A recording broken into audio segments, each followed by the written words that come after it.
อโอกาสเจริญพรญาติโยมพี่น้องสาธุชนพุทธบริษัททั้งหลายทุกทั่วหน้าวันขึ้นปีใหม่2569ได้เวียนมาบรรจบครบรอบอีกวาระหนึ่งหลังจากที่พ.ศ. 2568ได้ผ่านพ้นมาเราชาวพุทธทั้งหลายต่างทำหน้าที่ของตนให้ดีให้งามตามขนบธรรมเนียมประเพณีทุกปีที่ผ่านมาโดยเฉพาะกิจกรรมที่สำคัญที่สุดก็คือการสวดมนต์ข้ามปีวันที่31ธันวาคมพุทธศักราช2568เรียกว่าเป็นวันสิ้นปีเก่าพี่น้องสาธุชนทั้งหลายต่างขวนขวายในการบำเพ็ญกุศลเพิ่มเติมกุศลคุณงามความดีให้แก่วิถีชีวิตของตนด้วยการทำบุญเช้าตักบาตรเย็นก็สวดมนต์ข้ามปีตามวัดวาอารามต่างๆทั่วประเทศทั่วโลกที่มีวัดไทยอยู่มีศาสนิกชนของชาวพุทธอยู่จะมีการปฏิบัติหน้าที่ของชาวพุทธคือการทำบุญตักบาตรประกอบกิจกรรมสำคัญในทางศาสนาในเมืองยโสธรของเราก็มีเช่นเดียวกันทุกวัดท่านก็จัดของท่านโดยเฉพาะวัดมหาธาตุตำบลในเมืองอำเภอเมืองจังหวัดยโสธรถือว่าเป็นวัดหลักของเมืองยโสธรพี่น้องชาวพุทธทั้งหลายรู้ดีและก็เคยมาร่วมกิจกรรมที่สำคัญนี้ทุกปีในปีพุทธศักราช2568ก็เช่นเดียวกันเช้ามีการทำบุญตักบาตรตกเย็นก็ประมาณไม่เกิน2 ทุ่มคณะสงฆ์พระสงฆ์สามเณรในวัดพี่น้องชาวพุทธรวมกันที่วัดมหาธาตุเพื่อร่วมกิจกรรมคือการทำวัดเย็นสวดมนต์เย็นเจริญจิตภาวนาเพื่อถวายเป็นพระราชกุศลแด่องค์พระบาทสมเด็จพระเจ้าอยู่หัวและสมเด็จพระนางเจ้าพระบรมราชินีตลอดพระบรมวงศานุวงศ์ทุกพระองค์ที่เคยปฏิบัติกันมาเพื่อเป็นสิริมงคลแก่ตัวเองด้วยนอกเหนือจากนั้นเช้าของวันที่1 มกราคม 2569ก็รวมกันทำบุญตักบาตรตามสถานที่ที่กำหนดอย่างเมืองยโสธรก็มีเทศบาลเมืองยโสธรเขาจัดที่โรงเรียนสุขวิทยากรตั้งตรงจิต15อันนั้นก็ขอเชิญชวนพี่น้องทั้งหลายไปร่วมกันทำบุญตักบาตรตรงนั้นเพื่อความเป็นสิริมงคลแก่ชีวิตของตนและเพื่อรักษาขนบธรรมเนียมประเพณีของชาวพุทธเอาไว้ให้มั่นคงไม่สูญหายในโอกาสนี้หลวงพ่อขออวยพรให้ทุกท่านทั้งหลายอยู่เย็นเป็นสุขทำหน้าที่ของตนให้ถูกต้องดีงามเป็นชาวพุทธก็ทำหน้าที่ของชาวพุทธคือเข้าวัดฟังธรรมจำศีลกินทานฝันกิเลสเข้าวัดฟังธรรมทำวัดสวดมนต์ถือว่าเป็นกิจกรรมที่มีความสำคัญอย่างยิ่งเพื่อเป็นการเพิ่มเติมเพิ่มพูนความสุขความเจริญให้แก่ชีวิตของตนการทำบุญนั้นมีหลายลักษณะหนึ่งทำบุญโดยการให้วัตถุให้สิ่งของให้ธรรมะให้อภัยก็ถือว่าเป็นการให้ทำบุญด้วยการรักษาศีลก็คือรักษาความหมดจดแห่งกายวาจาและใจทำบุญด้วยการฟังเทศน์ฟังธรรมเจริญจิตภาวนาอันนั้นเรียกว่าทำบุญด้วยการให้ธรรมะเป็นทานเพราะฉะนั้นการทำบุญในทางพระพุทธศาสนาไม่ว่าจะเป็น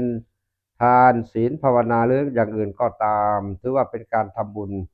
เพื่อเสริมสร้างคุณภาพชีวิตของตนให้เจริญงอกงาม โดยเฉพาะศีลห้าประการเป็นศีลที่เราทั้งหลายรักษาเป็นประจำประการที่หนึ่งก็คือให้ชีวิตแก่กันและกันที่ภาษาบาลีเรียกว่าปาณาติปาตาเวรมณีเว้นจากการเบียดเบียนซึ่งกันและกันก็คือการให้ชีวิตให้ความปลอดภัยในชีวิตของกันและกันประการที่สองให้สิทธิในสิ่งของกันและกันไม่หยิบฉวยโดยประการโดยที่เจ้าของไม่อนุญาตประการที่สามให้ความเคารพในประเพณีของสังคมประการที่สี่ให้มีสัจจะความจริงใจต่อกันและประการที่ห้าก็คือให้ทุกคนมีสติสัมปชัญญะในการปฏิบัติหน้าที่การงานซึ่งบาลีว่าสุราเมรยมัชฌัปปมาทฐานาเวรมณีเว้นจากการดื่มน้ำเมาสุราเมรัยองค์สมเด็จพระสัมมาสัมพุทธเจ้าตรัสว่าเป็นการรวมพลังแห่งความไม่ประมาทสติคือความระลึกได้ใช้ก่อนทำก่อนพูดก่อนคิดจะทำการใดก็ตามถ้าหากว่ามีสติประคับประคองทำงานนั้นสำเร็จลุล่วงด้วยดีมีประสิทธิภาพประสิทธิผลสองให้มีสัมปชัญญะคือความรู้สึกตัวสำรวจในเวลาทำงานการทำการพูดการคิดให้มีสัมปชัญญะสำรวจตลอดระยะการเวลาดังนั้นธรรมะสองประการคือสติคือความระลึกได้สองสัมปชัญญะคือความรู้สึกตัวทางธรรมะเรียกว่าธรรมมีอุปการะมากถ้าท่านผู้ใดมีธรรมะสองประการนี้ทำงานไม่ผิดพลาดทำงานไม่ตกหล่นมีประสิทธิภาพประสิทธิผลองค์สมเด็จพระสัมมาสัมพุทธเจ้าตรัสว่าเป็นอัปปมาทธรรมคือธรรมะของคนที่ไม่ประมาทวันนี้จะให้เศรษฐกิจพอเพียงขององค์สมเด็จพระสัมมาสัมพุทธเจ้าเป็นรางวัลชีวิตในฐานะขึ้นปีใหม่2569หลวงพ่อมีอะไรฝากให้ท่านทั้งหลายไปคบคิดในการปฏิบัติหน้าที่การงานขอฝากธรรมะในหัวข้อว่าเศรษฐกิจพอเพียงขององค์สมเด็จพระสัมมาสัมพุทธเจ้าว่าปรับปรุงชีวิตประการที่หนึ่งปรับปรุงชีวิตสองปิดอบายสามขยายปัญญาสี่สรรหาความเจริญและประการที่ห้าตัดส่วนเกินชีวิตขยายความนิดปรับปรุงชีวิตคือปรับปรุงแก้ไขพัฒนาชีวิตของตนสำรวจว่าผ่านมาแล้วจากอดีตมีอะไรที่ไม่สมบูรณ์ขัดตกบกพร่องส่วนใดที่ไม่ดีไม่งามเราก็ตัดออกไปส่วนใดที่งามเราคงอยู่ถ้าหากว่ามันมีน้อยก็เพิ่มเติมเข้ามาให้มันเต็มประการที่สองปิดอบายแปลว่าความเสื่อมอะไรก็ได้การทำการพูดการคิดจะไม่เป็นมงคลที่เป็นความเสื่อมเราก็ปิดประตูอบายคำว่าขยายปัญญาก็คือเพิ่มเติมสติปัญญาความรู้ความสามารถเราหาได้ทุกที่อ่านหนังสือบ้างอะไรบ้างทำนองนั้นสรรหาความเจริญให้กับตัวเองประการที่ห้าสรรหาความเจริญคือความเจริญก้าวหน้าในการปฏิบัติหน้าที่ของตนให้ดีให้งามให้สังคมเพื่อรับอรุณแห่งสังคมในโอกาสต่อไปประการที่ห้าปิดอบายก็คือปิดสิ่งที่ไม่ดีไม่งามเป็นอกุศลมีหลายทางนะพระเจ้าตรัสว่าหนึ่งอบายคือปากแห่งความเสื่อมดื่มน้ำเมาก็เป็นความเสื่อมเล่นการพนันก็เป็นความเสื่อมประพฤติไม่ดีไม่งามที่มันเกิดขึ้นจากกายวาจาและใจก็เป็นความเสื่อมเพราะฉะนั้นจึงถือได้ว่าเราชาวพุทธต้องพินิจพิจารณาให้ละเอียดถี่ถ้วนในการดำเนินชีวิตของตนให้ถูกที่ถูกทางโดยเฉพาะธรรมะขององค์สมเด็จพระสัมมาสัมพุทธเจ้าท่านตรัสไว้ก็คือศีลห้าประการที่กล่าวข้างต้นเป็นธรรมะเป็นเครื่องประกันชีวิตให้ดีงามเรามีความบกพร่องในการดำเนินชีวิตเราก็นึกถึงศีลห้าประการปรับปรุงแก้ไขพัฒนาชีวิตของตนให้เจริญเติบโตก้าวหน้ามหาศาลเพื่อสังคมจะได้ชื่นชมยินดีในโอกาสต่อไป สุดท้ายตัดส่วนเกินชีวิตอะไรที่เป็นส่วนเกินชีวิตท่านทั้งหลายก็รู้สิ่งที่ไม่เหมาะไม่สมไม่ควรแก่การดำเนินชีวิตอันนั้นคือหมายถึงตัดส่วนเกินชีวิตเพราะฉะนั้นองค์สมเด็จพระสัมมาสัมพุทธเจ้าตรัสว่าเศรษฐกิจพอเพียงของศาสนาก็คือ1ปรับปรุงชีวิต2ปิดอบาย3ขยายปัญญา4สรรหาความเจริญและ5ตัดส่วนเกินชีวิต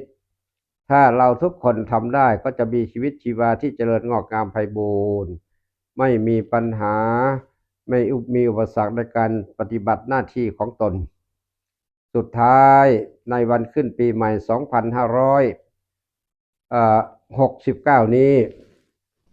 หลวงพ่อขออวยพรให้พี่น้องสาธุชนพุทธบริษัททั้งหลายทุกท่วนหน้าจงประสบแต่ความสุขความเจริญมั่งมีสีสุขความเจ็บอย่าได้ความไข้อย่ามีอายุวันนะสุขะพละปฏิภาณธรรมสารสมบัติคุณพระคุณเจ้าคุ้มครองปกปักรักษาอยู่เย็นเป็นสุขตลอดกาลและสำฤทธิผลในสิ่งที่ทุกท่านพึงปรารถนาทุกประการด้วยเทินขอเจริญพร